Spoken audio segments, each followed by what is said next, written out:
BSP के दिल्ली मुख्यालय में 29 लोधी रोड पर अब से कुछ ही देर में बैठक शुरू होगी। इस बैठक की अध्यक्षता खुद मायावती कर रही हैं। दिल्ली में चुनाव के लिए प्रचार जोर शोर से जारी है, लिहाजा ये बैठक बेहद अहम मानी जा रही है। दिल्ली विधानसभा चुनाव में 70 में से 69 सीटों पर बीएसपी ने अपने उम्मीदवार खड़े किए हैं, जिनमें से 45 दलित समुदाय से आते हैं। बीएसपी 1998 से ही दिल्ली विधानसभा चुनाव लड़ रही है। लगभग 10 साल यानी 2008 तक दिल्ली में बीएसपी का वोट बैंक लगातार बढ़ता हुआ नजर आया। इस बार बीएसपी की तरफ से पार्टी की नेशनल कोऑर्डिनेटर और उत्तराधिकारी आकाश आनंद दिल्ली विधानसभा चुनाव की कमान संभाल रहे हैं।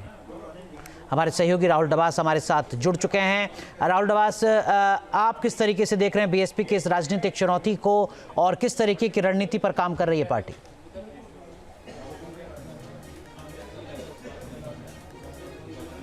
देखिए अनुराग, दो तरह की चुनौतियां हैं, एक दिल्ली को लेकर और एक देश को लेकर के, और बैठक भी दोनों ही लिहाज से की जा रही है। क्योंकि बसपा सुप्रीमो मायावती ने जो ट्वीट किया था और उसमें एक्स में ये लिखा था कि बहुत सारे मुद्दे हैं, जिसमें दलितों का मुद्दा है, आदिवासियों का है, अल्पसंख्यकों का है, मुस्लिम्स का है, और उसको लेकर के बैठक की जाएगी। यानी एक तरफ तो जो राष्ट्रीय मुद्दे हैं, चाहे वो वक्फ बोर्ड को लेकर उसके हो सकता है, तमाम जो राजनीतिक स्थितियाँ चल रही है उस पर मंथन किया जाएगा, और दूसरा दिल्ली के विधानसभा चुनाव को लेकर भी, क्योंकि लगभग 15 साल पहले यानी 2008 तक की बात करें, पार्टी का graph second number third number के आसपास पहुंच गई थी। यानी 2 विधायक हुआ करते थे, 14% वोट शेयर था अगर बीएसपी की बात करें। लेकिन अरविंद केजरीवाल आम आदमी पार्टी के बाद लगातार वो गिरता हुआ नजर आया है।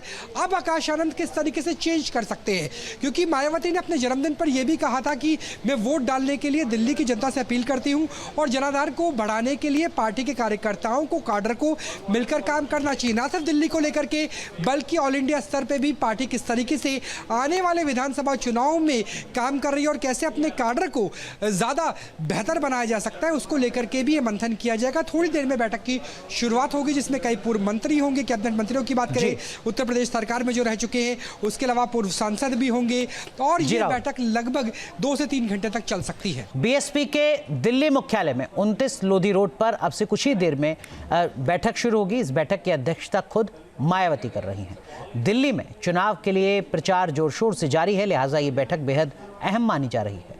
दिल्ली विधानसभा चुनाव में 70 में से 69 सीटों पर बीएसपी ने अपने उम्मीदवार खड़े किए हैं, जिनमें से 45 दलित समुदाय से आते हैं। बीएसपी 1998 से ही दिल्ली विधानसभा चुनाव लड़ रही है। लगभग 10 साल यानी 2008 तक दिल्ली में बीएसपी का वोट बैंक लगातार बढ़ता हुआ नजर आया। इस बार बीएसपी की तरफ से पार्टी की नेशनल कोऑर्डिनेटर और उत्तराधिकारी आकाश आनंद दिल्ली विधानसभा चुनाव की कमान संभाल रहे हैं। हमारे सहयोगी राहुल डबास हमारे साथ जुड़ चुके हैं। राहुल डबास, आप किस तरीके से देख रहे हैं बीएसपी की इस राजनीतिक चुनौती को और किस तरीके की रणनीति पर काम कर रही है पार्टी?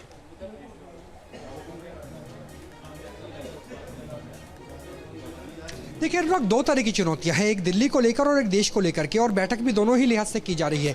क्योंकि बसपा सुप्रीमो मायावती ने जो ट्वीट किया था और उसमें एक्स में ये लिखा था कि बहुत सारे मुद्दे हैं, जिसमें दलितों का मुद्दा है, आदिवासियों का है, अल्पसंख्यकों का है, मुस्लिम्स का है, और उसको लेकर के बैठक की जाएगी। यानी एक तरफ तो जो राष्ट्रीय मुद्दे हैं, चाहे वो वक्फ बोर्ड को लेकर उसके हो सकता है, तमाम जो राजनीतिक स्थितियाँ चल रही है उस पर मंथन किया जाएगा, और दूसरा दिल्ली के विधानसभा चुनाव को लेकर भी, क्योंकि लगभग 15 साल पहले यानी 2008 तक की बात करें, पार्टी का graph second number third number के आसपास पहुंच गई थी।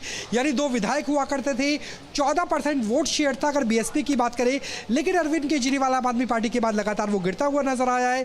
अब आकाश आनंद किस तरीके से चेंज कर सकते हैं, क्योंकि मायावती ने अपने जन्मदिन पर यह भी कहा था कि मैं वोट डालने के लिए दिल्ली की जनता से अपील करती हूँ और जनाधार को बढ़ाने के लिए पार्टी के कार्यकर्ताओं को, काडर को मिलकर काम करना चाहिए। ना सिर्फ दिल्ली को लेकर के बल्कि ऑल इंडिया स्तर पर भी पार्टी किस तरीके से आने वाले विधानसभा चुनाव में काम कर रही है और कैसे अपने काडर को ज्यादा बेहतर बनाया जा सकता है, उसको लेकर के भी ये मंथन किया जाएगा। थोड़ी देर में बैठक की शुरुआत होगी, जिसमें कई पूर्व मंत्री होंगे। कैबिनेट मंत्रियों की बात करें, उत्तर प्रदेश सरकार में जो रह चुके हैं, उसके अलावा पूर्व सांसद भी होंगे, और ये बैठक लगभग 2 से 3 घंटे तक चल सकती है। तो देखना होगा कि इस मंथन के बाद किस तरीके की रणनीति पार्टी सामने लाती है। बहुत बहुत शुक्रिया राहुल, जुड़ने के लिए, इस वक्त की बड़ी खबर साझा करने के लिए। न्यूज नेशन अब व्हाट्सएप पर खबरों की ताजा अपडेट के लिए न्यूज नेशन के इस क्यूआर कोड को स्कैन करें।